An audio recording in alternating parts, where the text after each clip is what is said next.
Thank you, everyone. Are the mics on?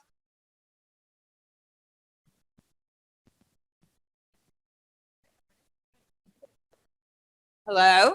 Yeah. There we go. Well, are you all ready for a cup of coffee and a piece of apple pie?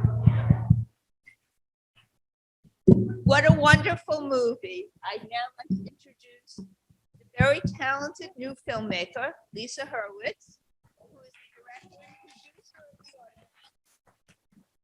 Lisa grew up in Los Angeles before entering Evergreen State College in Olympia, Washington. Is that better? Yes. Okay. She worked with the Olympia Film Society, where she directed the Olympia Film Festival and spearheaded the Film Society's successful and crucial digital camera cinema conversion campaign. The Automat is Lisa's first feature film, which premiered in 2021 at the Telluride Film Festival and was selected as the best documentary at the Miami Jewish Film Festival. Please join me in welcoming Lisa and two very special guests who are joining us today, Norris and Mary Alice Horn. And their fan club out there. So Lisa, I know this project took a long time. Can you tell us about the journey that it took to get from the beginning to our screen here today? It was a very long, special journey. And it started when I was a college student. I loved eating in my school cafeteria. And it got me curious because I didn't know about cafeterias as a dining format. So in my school library, I did some research and the librarian helped me find some materials. And I read in a book or something, Horn and Hard Art Automat. And I was instantly, hooked. And I took a trip to New York I wanted to go see Pee Wee Herman on Broadway. And while I was there, I stopped at the New York Public. You still might. Get easier now. Okay, but I visited the New York Public Library where the company donated their collection because the company was taking really meticulous records and they kept beautiful scrapbooks. And I was just, in awe of what was in front of me. And I thought it was wild that somebody hadn't already made a documentary about the Automat. And so I decided to give it a shot. I was a 35 millimeter projectionist in my college town. I was interested in film.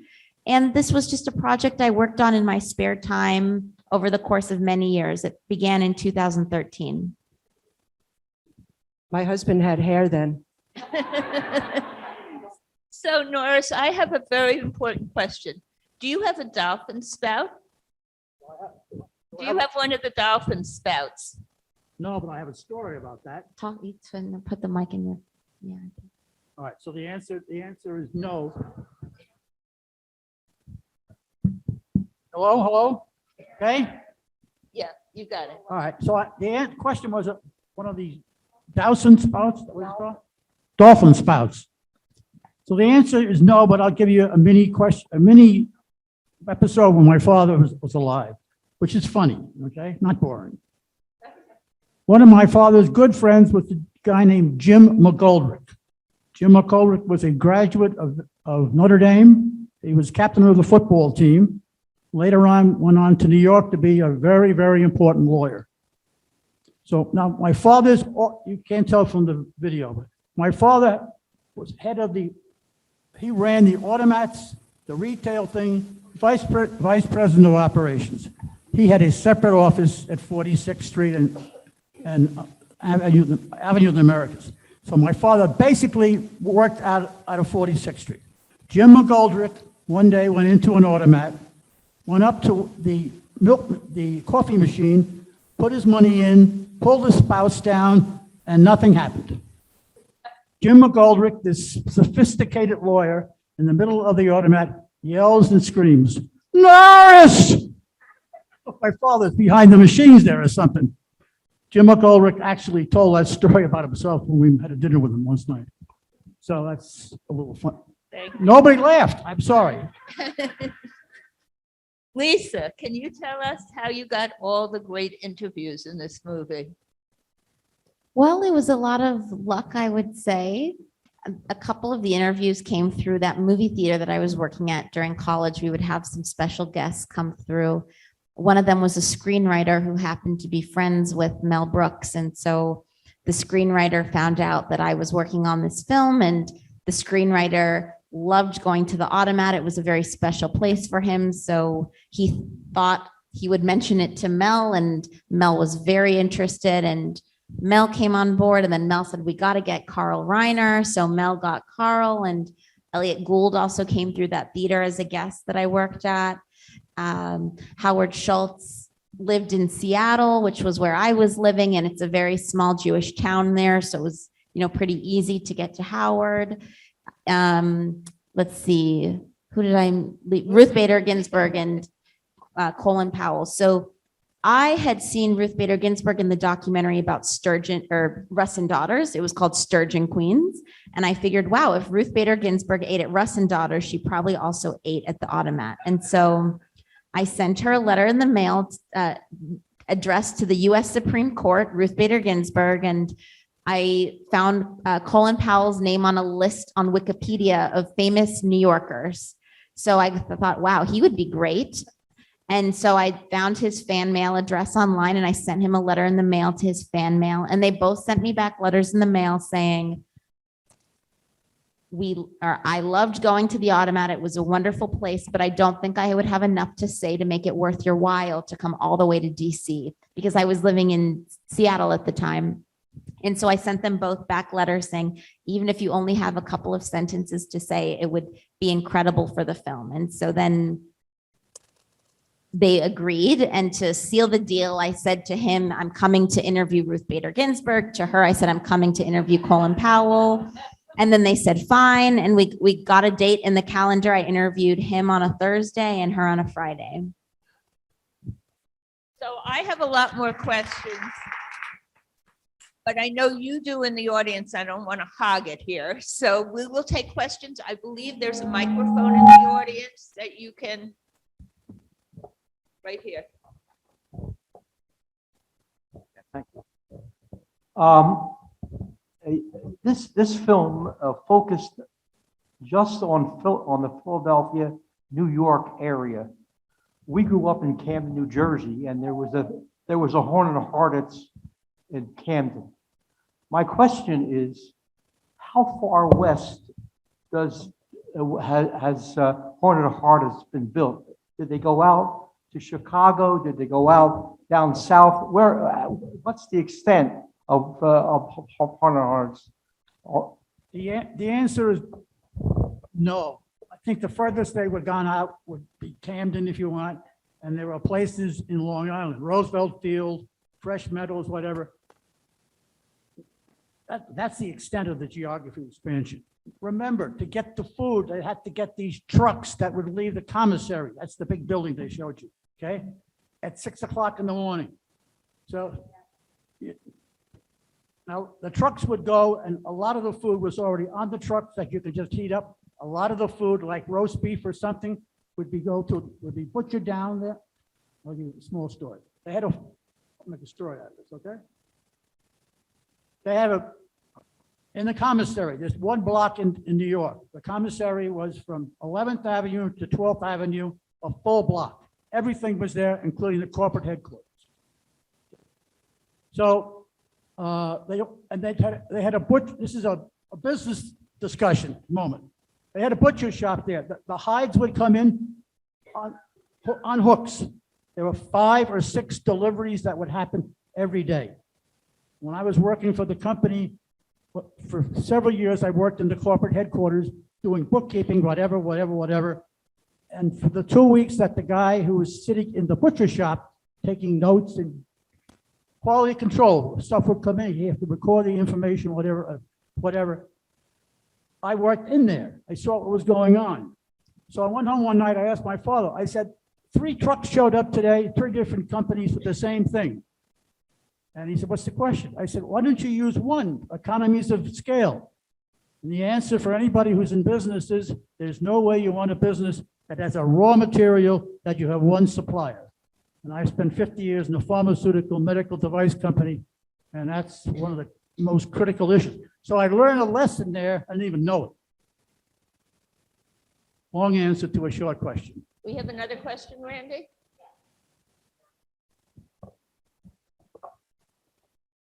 Make it easy there, Mike. Norris, I have 2 questions. One, working at Horton and Hardart for, the short time that you did while you're going to college, how has that shaped your restaurant experience going forward? And then the second question is, so many mentions of the baked beans in there. Where's the recipe that we can get? I'll give you let's do the second one, but it's a different answer, okay? Horton and Hardart was famous for a lot of various things and was pinpointed in the documentary. Near the end too, and he was talking about pies. Mel Brooks was talking about pies. So 10 years ago, maybe 7 years ago, Mary Alice and I were invited to go to the New York Library. They were doing an exhibition. I don't know if you were there or not. The idea was old New York restaurants. When you walked in, we were on the first floor. The most money they ever raised was this old New York restaurants.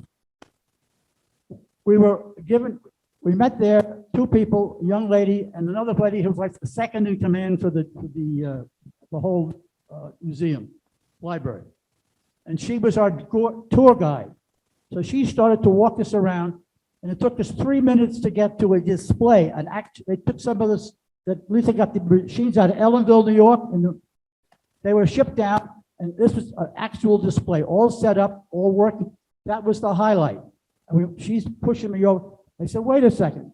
So I look underneath the machines, and they have little racks, business cards rack, which is for people to come, their recipes. You take the recipe, you take it home. So I'm on purpose, I went over, I looked at the I looked at the pumpkin pie. Anybody here had pumpkin pie? One of the biggest sellers they had. So I go back and I said to her, by the way, I said, I'll tell you this story, took place about a year ago. I was in the commissary with my father walking through, and we're walking by, and I looked on the left-hand side. Remember, all the pies were cooked at the commissary. So this is a huge, let's say from the back of the theater to here is the line to cook them, to bag them, whatever. So I said to him, what is all that stuff on the side? He said, it's squash. I'm looking at him like he's got a hole in the head. He says, we make the pumpkin pie with squash. And to this, I tell this story to several people. I told this lady, she goes, oh my God. And I never asked him for this today. This is in like August. Pumpkin pie only gets sold around Thanksgiving, obviously. Why they did that? Was it for cost? Was it because the squash kept longer? I don't know. But that was, I'll give you one more quickly, then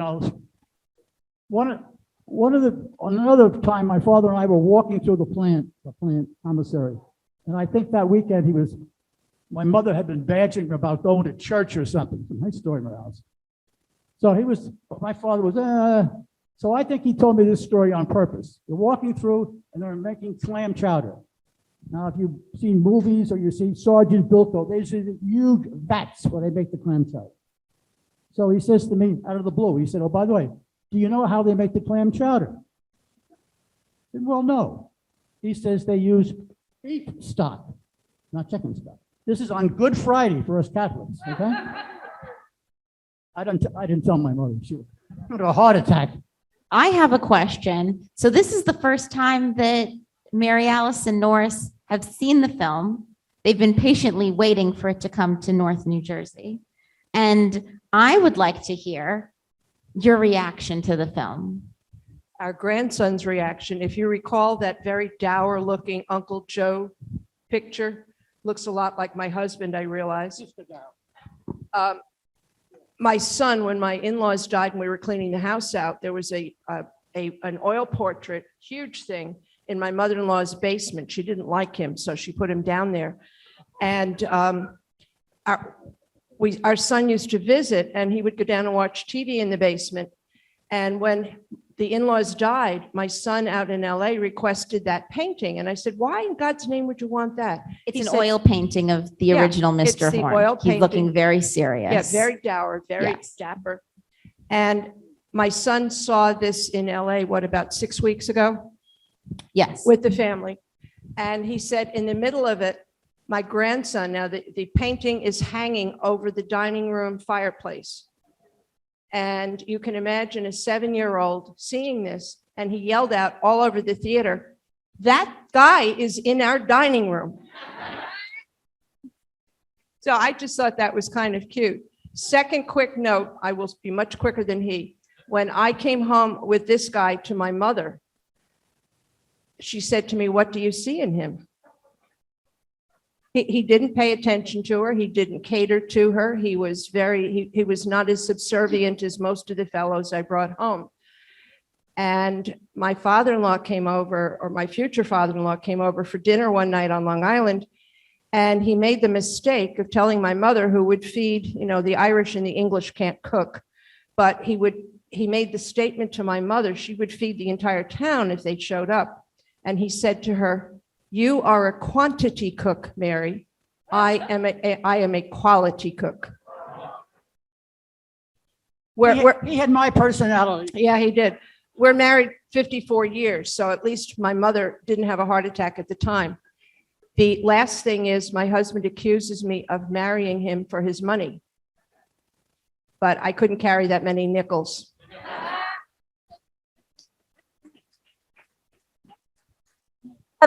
We have another question in the audience, but I want to know when you two are going on the road. Were there any Horn and Hard Art restaurants in Newark, New Jersey?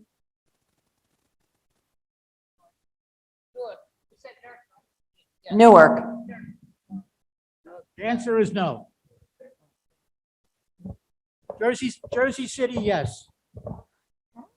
Now, there was a restaurant, okay? This is about the Automats, but it's about Horn and Harder. They also did it at a point in time, they went into full standalone restaurants. Roosevelt Field, they actually leased. Anybody here from Brooklyn? There's a restaurant, famous restaurant by the courthouse. It was called Joe's. Joe's went out of business, and Horn and Harder took the space over, leased the space, and they converted it. It cost them $250,000 to convert that leasehold improvements.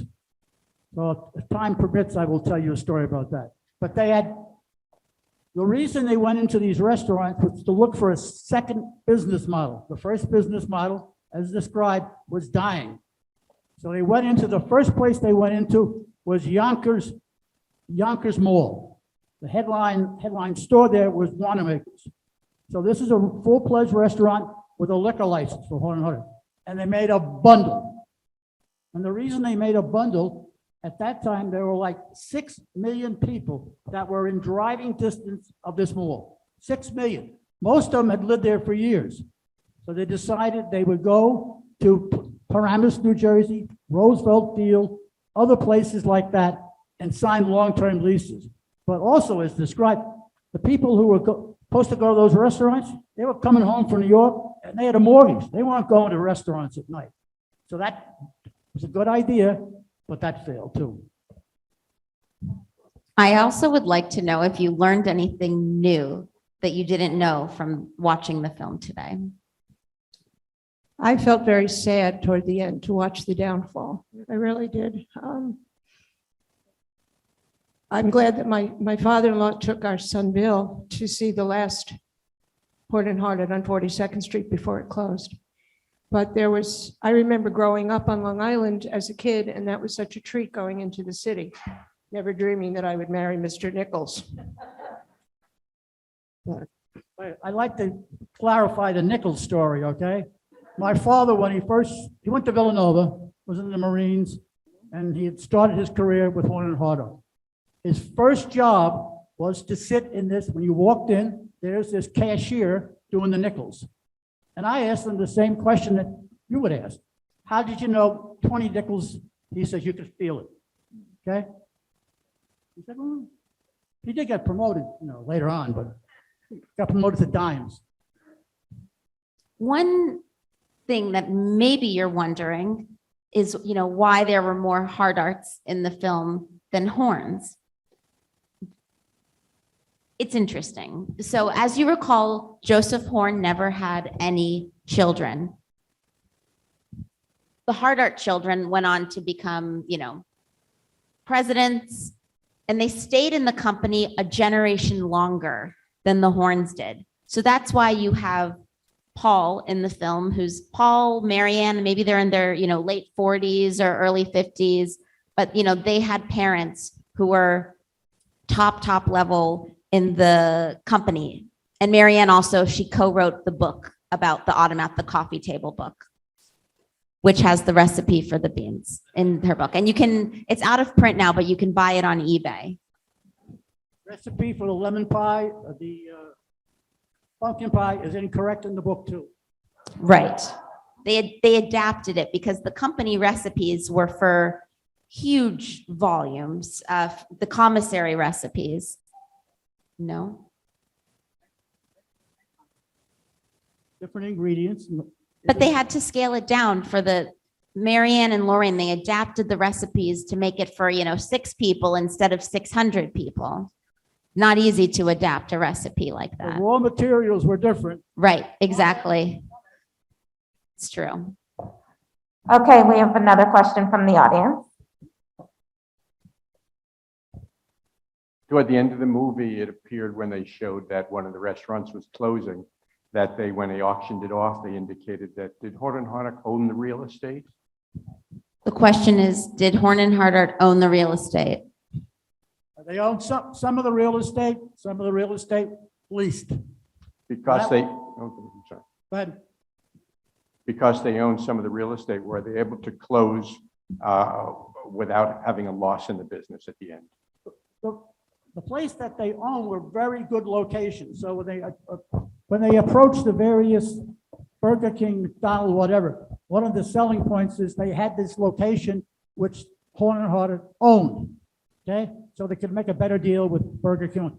Most of the restaurants that they contacted when they were converting, from Horn and Hardart automats to fast food, everybody said no, except for Burger King. Everybody. But the selling point was they had these locations, long-term leases, and they owned several of them. So it's a mixed bag of tricks. Everybody said no. Everybody said no to what?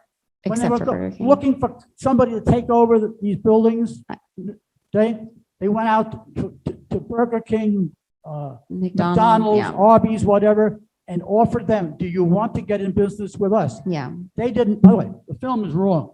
They did not run these McDonald's, okay? It's a simple franchise. They were franchises. But the film doesn't say that they owned it. Well, they were, They didn't operate. just because somebody in an interview uses the word owns, that doesn't mean that that's what I know that they're franchises. We have one question from Zoom, if you can hear me. They typed it into the chat. It's about nickels. While they exchanged dollars for nickels, did they also have to deposit bags and bags of nickels with the bank? Oh, wow. The question was about how did they deposit all the nickels to the bank? Good question.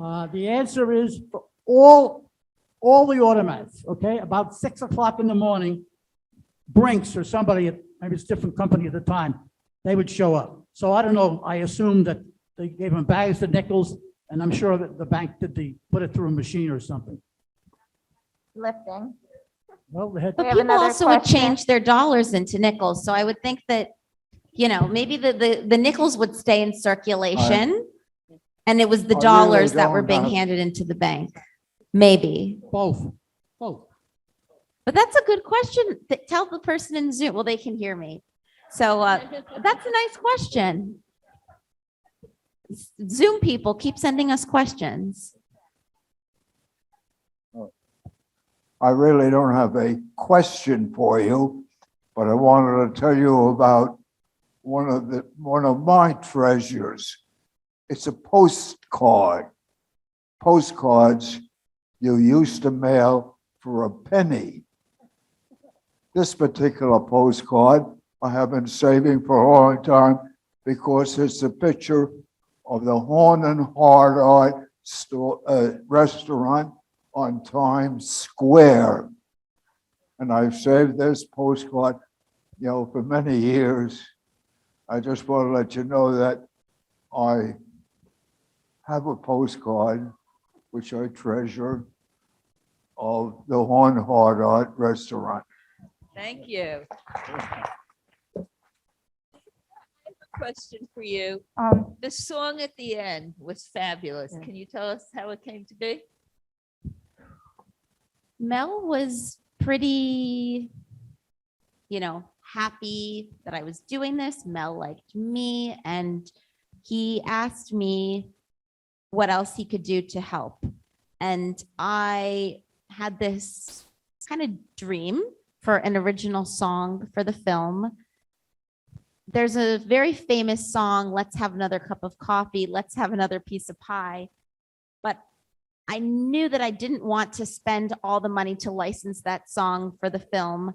I liked the idea of having a new Automat theme song that was more within reach. And even though, it probably still would have cost less to license that song than to create our new song, because even though Mel did it for free, I still had to hire a composer and an orchestra, a musician, but it was part of my, dream. And so I offered to Mel, I said, look, I'll have somebody write it and you can approve it and then you can record it. And he said, sure, let's do it.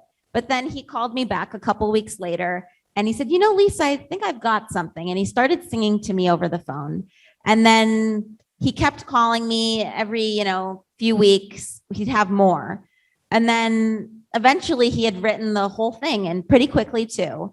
So at this point, I wanted to make sure that we got it in the can. Now the orchestra recording, which you see in the video at the end, that we did at the very last minute because for economic reasons, we wanted to record everything on one day, the whole score for the film and Mel's song. So we mocked up the song so that Mel could get to a studio, which we did a few years ago, where he sang the song with a temp track behind him. And then as soon as, COVID kind of permitted it, because it was very nerve-wracking for us. You were not able to record an orchestra during COVID because it was too many people unmasked in a room, and all the recording studios were closed. We were considering outsource or some people were doing scores in Australia because it was open during the pandemic for recording, or going to Los Angeles to record. But we really wanted to do it in Seattle because it's a Seattle composer. Our sound team is in Seattle, which was where I was living for a good part of this. And just 3 weeks before we premiered the film, we recorded the score. Seattle had just reopened. It reached that phase where it would allow, social gatherings of that number. And we got everything recorded, and I was so relieved. I was concerned we were going to have to premiere the film without any music, which would have been, embarrassing. But, it's COVID. So, and that's how the song came to be. And Mel loves it. And, the song, who knows what's going to happen with the song, but I'm hoping I'm working with Mel's team that he's going to release the song on his, record label, and hopefully it'll get played on the radio, and that it'll, live on just beyond this film, because as, maybe we agree, I think it's an extraordinary song. Forget about the fact that it's, sweet, and that it sounds nice. I think it's a really good song. Another question over here. The Fresh Meadows location, was that an Automat? Fresh Meadows was a restaurant, but did they have, what? I feel like I have this picture in my mind. I think the Fresh Meadows location might have had some Automat machines in it. If you follow up with me via email, I'll look through my pictures because I've created a photo archive in the process of making this film. I digitized all of John's pictures. The executive, unfortunately, he passed a couple of years ago, but it's Lisa@automatmovie.com, and I'll check. But I feel like it was a restaurant, but they might have had, I think they had some Automat machines in it. I think they did because we used to take the train in and change there for the subway. And there was a restaurant right there. And I remember handling Nichols well before I knew Mr. Nichols. Can I just interject one thing? The gentleman who handed over the postcard, Mr. Walter Ness, recently turned 101.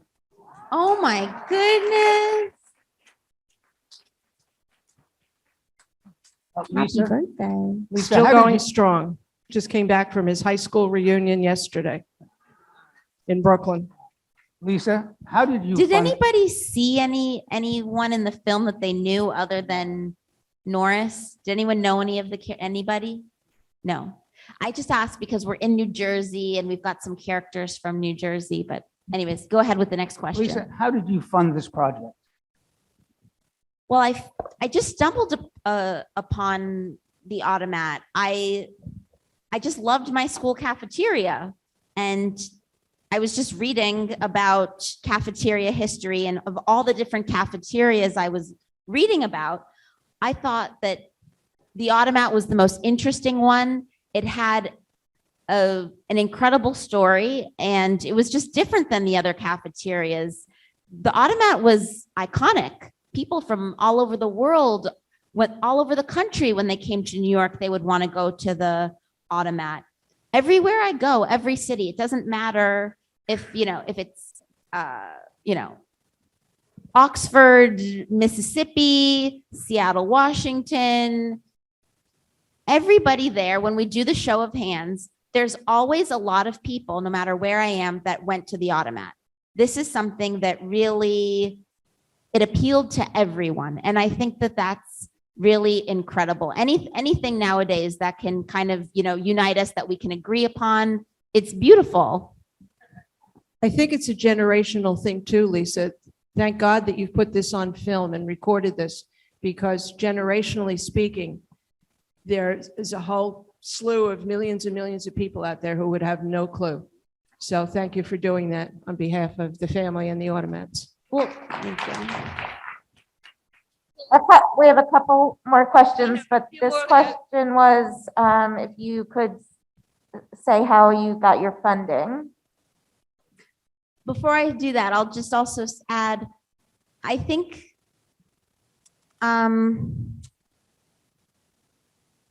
it's also, for me, inspirational to see how something like a restaurant chain could bring people happiness and take care of people's needs. I think in life, it's, you don't necessarily think of businesses like in this regard. They're not charities. They're there to make a profit. But to think of the world in that way, that even in business, we can create things that are good for people, and we can, do good by our customers. It inspires me because, every day, no matter what we do, no matter what type of industry we're in, there's always ways to touch people in positive ways. And you don't need to be a charity in order to do that. So, I feel very positive that I have, created this film. The film is not a charity, but I really feel that it's putting positivity out there. And one of the, the takeaways that I hope people will, leave with is, feeling optimistic and, wanting to keep the positivity going, because, the Automat's gone, but, it lives on in everyone who went there. And this film is a good reminder that we ought to have, wonderful things in life, and they shouldn't cost a fortune. And then the question was about my funding. So there was a Kickstarter campaign that I did, many years ago for this project, and we got a lot of funding that way. And we also found a really great base of support. So, a lot of word of mouth, people on the ground. We have a really wonderful Facebook page of all of these supporters, thousands of people.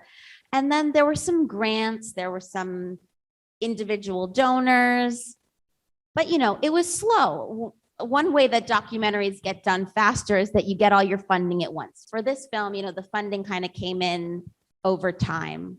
But it wasn't easy. It was my first film. I got turned down for most of all the large grants I applied for. I did not get a single one of the large grants. It's just so competitive. But next time it should be easier. Hi. Well, I noticed in your film some parallels with the women's movement that interested me.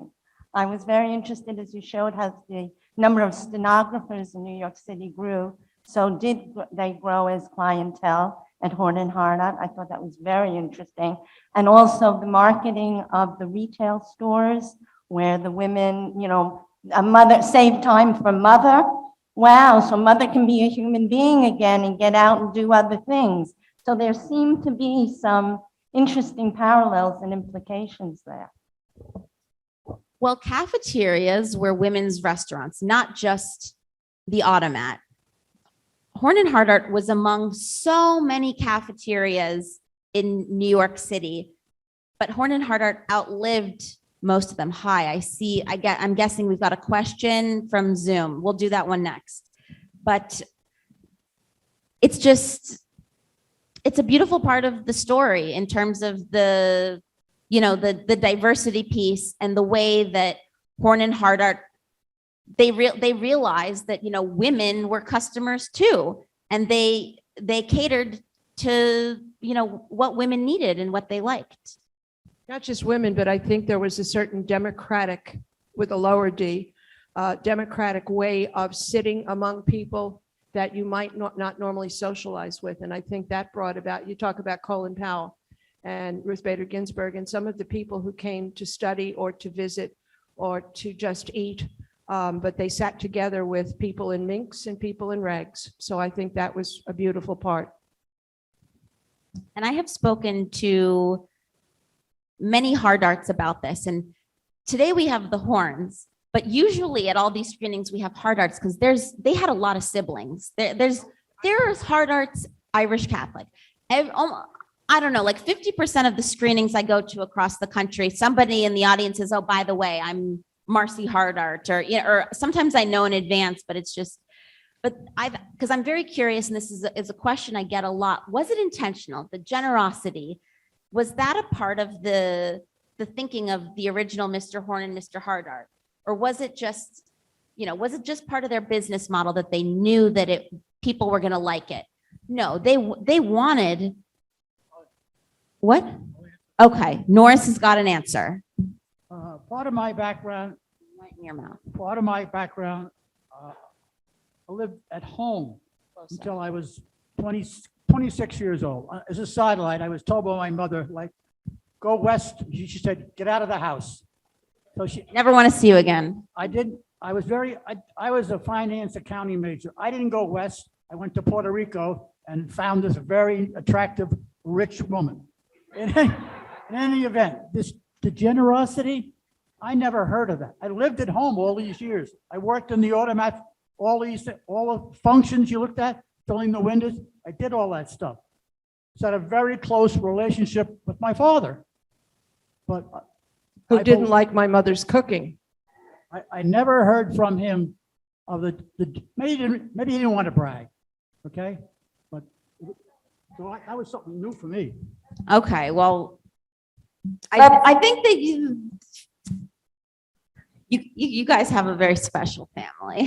Is what I think. Can I make one quick comment? My dad was he was at St. Vincent's Hospital in Greenwich Village, which is no longer there, but he was there doing his residency, met my mother who was in the nursing school.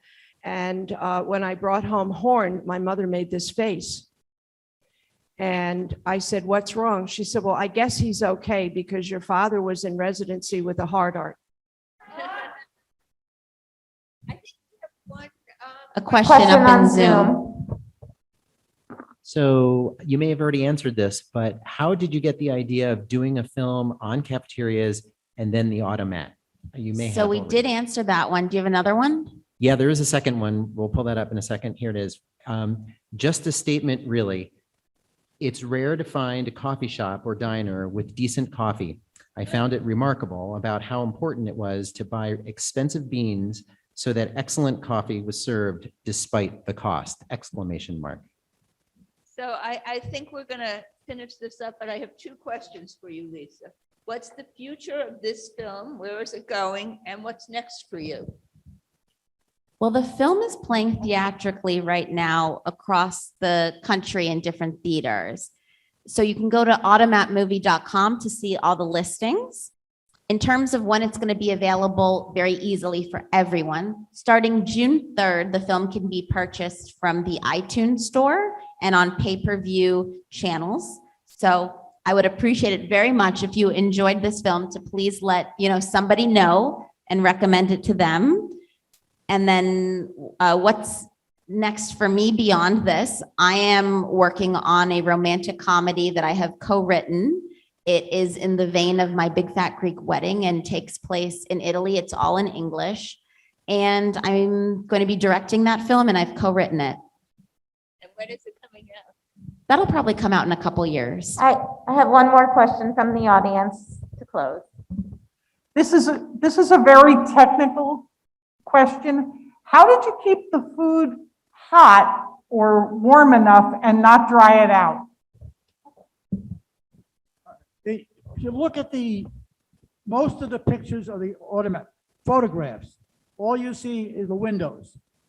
If you walked into a typical Automat, you'd walk in, on the left-hand side were the windows. If you walk to the back of the restaurant, there was a cafeteria, full-fledged cafeteria. All the food, they had steam tables there where some of the food was. Some of the food was being cooked there, hamburgers, hot dogs. So now in some of the films that I've seen, people they complained about the food got cold. It couldn't get cold because the hot food was being served in a cafeteria style. But My understanding is that in its heyday, the food wasn't staying in those compartments for too long. There was a really fast turnover. It became a problem in the later years when the Automat was in decline and things were sitting for too long. The quality started to go down. But that's as good as I'm going to be able to get to answering that. let me address the quantity. My first job, I was 16 years old. I worked in an Automat that was in Rockefeller Center. It was located between, one side was Radio City and the other side was the Roxy, which was the same concept, movies and ice ticket. And all I did was fill up the pie windows and the ice cream windows. So everything came at the same time, okay? If they sold 70,000 pies, I did 5,000 a day. $34.50 pre-tax. So I want to thank Lisa and the Horns. We're all walking out of here feeling a lot better than when we walked in. And we do need more Automats in our life. So thank you very much. And thank you to the Horns for being here. It's been a long time coming. Reward if I having a free dinner and then